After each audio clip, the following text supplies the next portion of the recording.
वो शोर मचा रहे हैं। अभी जाके दोनों कुर्सियों में टकराए थे।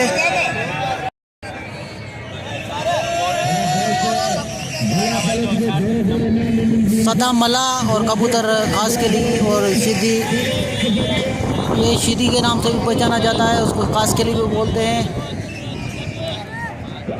कबूतर खास के लिए और सदाम का मुकाबला जारी है।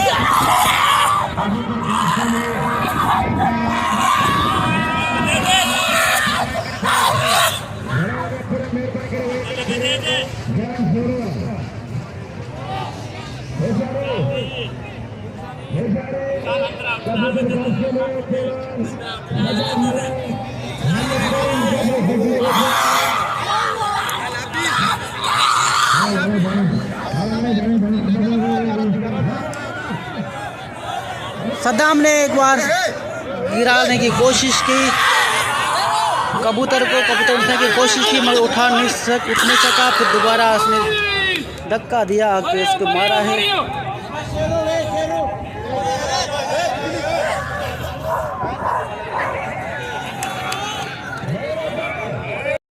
यूसुफ